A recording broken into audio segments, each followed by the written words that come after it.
What if you could design a city from scratch in 2026 using modern sustainability, green spaces and quality of life? Well, they reckon that in southern Brazil, in this city of Maringa, they might have the answer.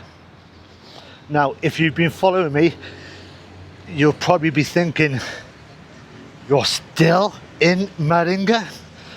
And honestly, with cash flow problems, which finishes tomorrow, and I have been stuck in the hotel room for the last couple of hours wondering what to do, and a lot of people have suggested going down to Eurogarden, which is the future, they reckon.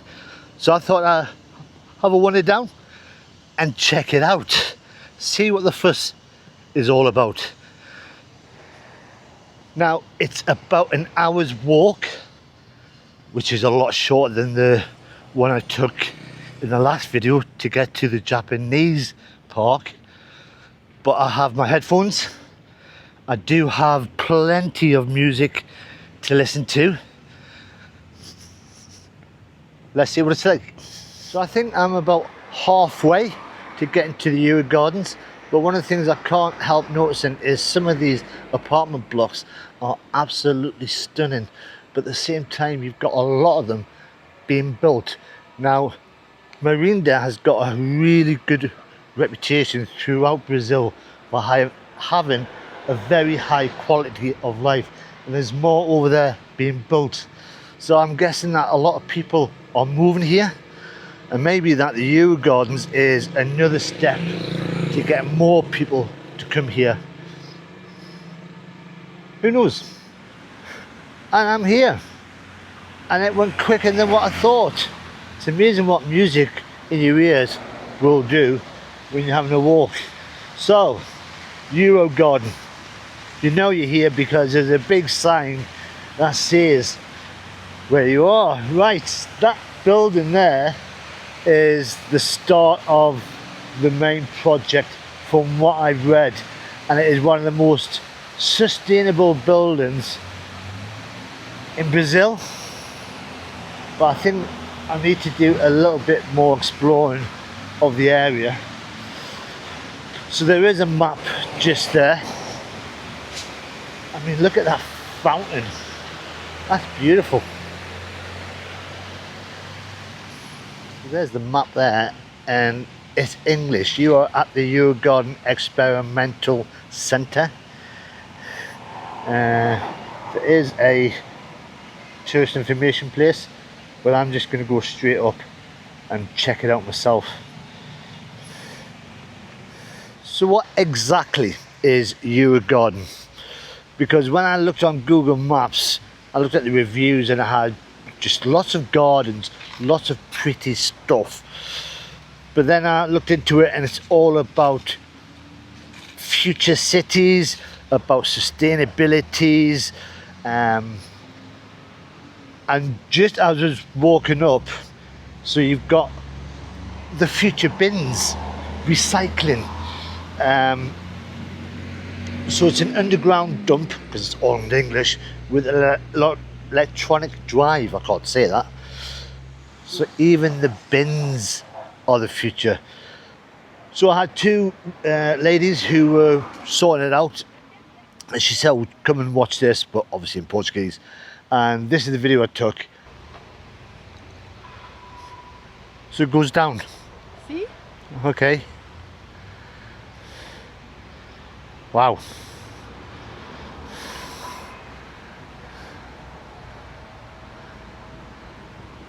Very slow.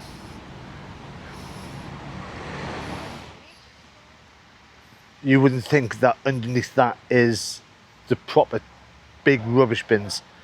So the idea is it gets rid of odours, there's no trash all over the place.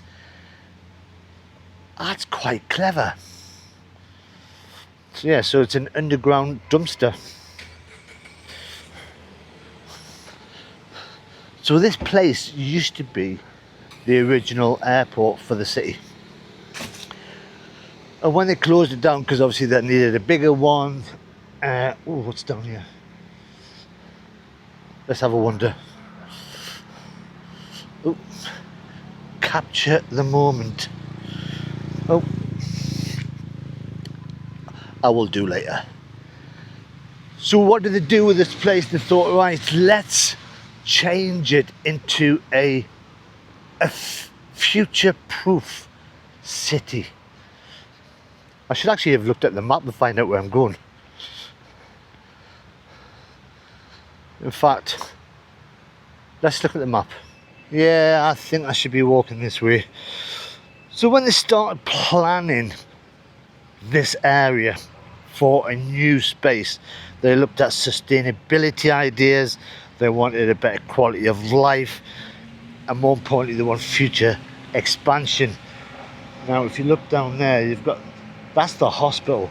That looks brand new. And I'm heading that way.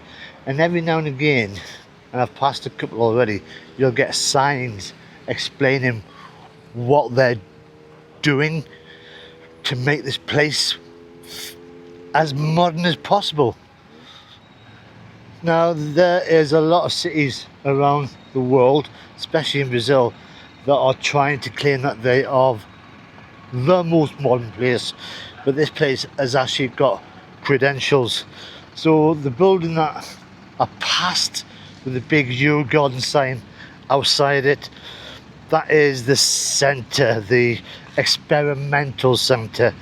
And although it is like the sales pitch for this area, the building itself has got environmental awards.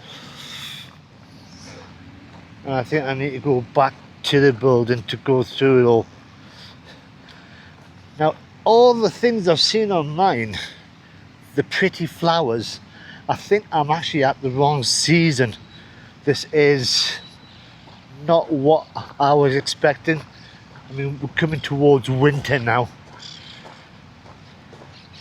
And when you see buildings like that, you think, well, that's not exactly the modern future. Don't get me wrong, there is a lot of work going on around this whole area. Everywhere you look, there is something being built. And further on down that way, I did have a wander down to what I thought was a garden. You can see the trees in the background, but that's a nursery of plants to be planted elsewhere around this area.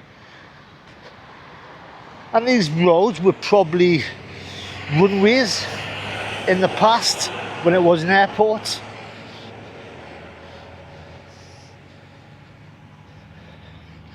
And we've still got a long way to go before it's a livable green village or green city, because the size of this place is pretty big. Because the whole area is about 1.4 million square meters, and that's big. So you can see they have got ambition.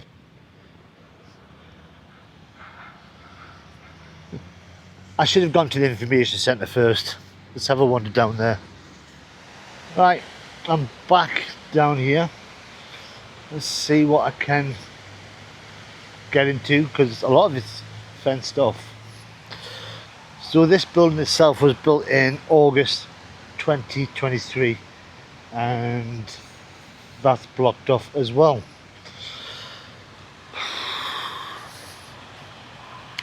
It covers about 4,000 metre squares. So this is private property. There's signs everywhere, the security, there is cameras, and I don't want to take the chance of going in and getting arrested. So it's won awards because of several stuff that's happened with this. It's got a biophilic design, which means it integrates nature within its building, along with olive trees, moss walls, internal greenery. There's natural cooling, airflow throughout the building with cross ventilation, natural light, thermal comfort. It uses rainwater systems, so it's built in rain gardens, underwater drainage systems, filtered water systems. It's got solar energies. I mean, look up there, they've got a nice little patio up there with I can just see tables and chairs. And because it's 2026, it's got awards for its well-beings. So the building promotes healthy eatings, walking stairs instead of lifts, cycling, mental well-being. Why can't I go in? Right. Even when you look around, it's just very zen.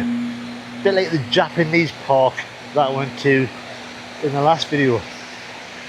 And all the plants have got like QR codes, no doubt telling you exactly what they are. And there is a cafe across the road, but it's closed today. And the building actually won an award from the LEED, which is the Leadership in Energy and Environmental Design, and it won the Platinum Award, which is one of the highest, eco-friendliest award that you can get for a building like that. But it just highlights other things. So you saw the waste disposal over there, and this one here is a smart pole. So they are advertising stuff that is going to be happening within the buildings that they build. So this one here, the smart pole, so on this sign here, it says it's got environmental monitoring, like temperature, humidity, etc. It's got a bullet camera for CCTV. It's got a PTZ camera, which can move up, down, left, right. 5G Wi-Fi, which is quite handy. Smart lighting, display screen.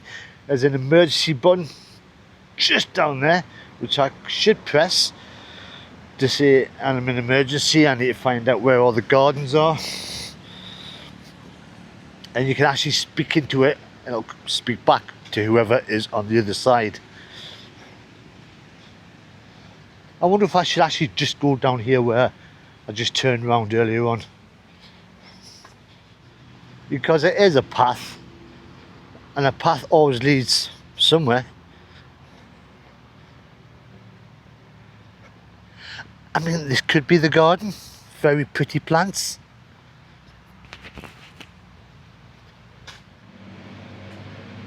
Oh, there's a nice little garden with trees.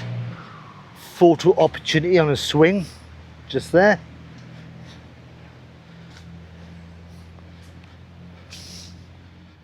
And most of the building was actually built from recyclable materials.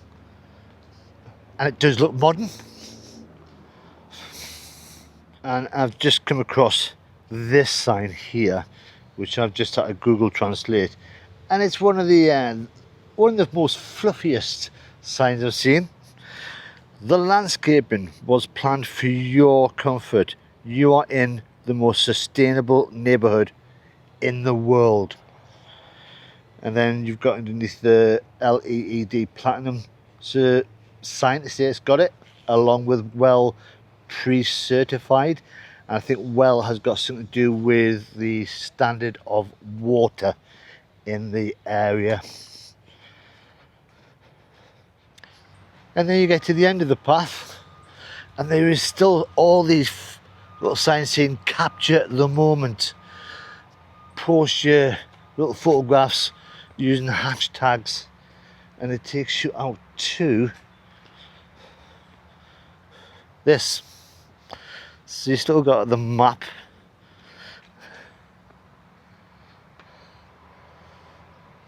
One day, maybe 10 years, 20 years, this will be all sustainable apartment blocks. I mean, they've got a long way ahead. So there's another, what I would call fluffy sign. This one is, the infrastructure was built to international standards. You are in the most sustainable neighbourhood in the world. But it has got underground cabling, so you don't get cables going overhead. So they are marketing this place as something big. But this got me excited because I do bike a lot, and it looks like they're concentrating on bicycle lanes like this one all the way through. But this is a bike stop where it's got repair tools, an air pump. So if you've got an accident on your bike, like I don't know, a burst tyre, I don't know if that'll be any good, but it's got tools down there that you can fix your bike. Now that is quite cool.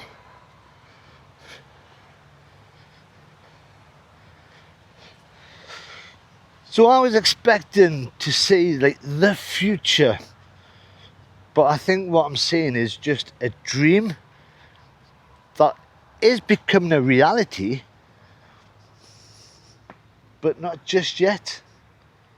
And the fact that they've called it Eurogarden, I think it's trying to give a sense of international feel, elegant, sophistication.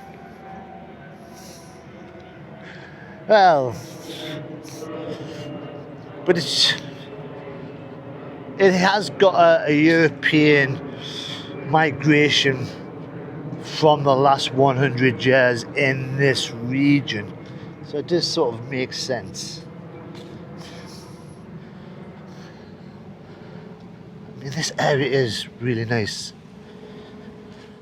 and it is a shame that the information office is within that building there, surrounded by lots of signs saying private property and security cameras. And it would have been really nice to see if they have a map of what this place would look like in 10 years time. Who knows? Who knows?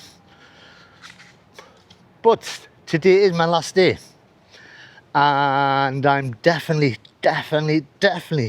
leaving tomorrow after being here for about 6 nights.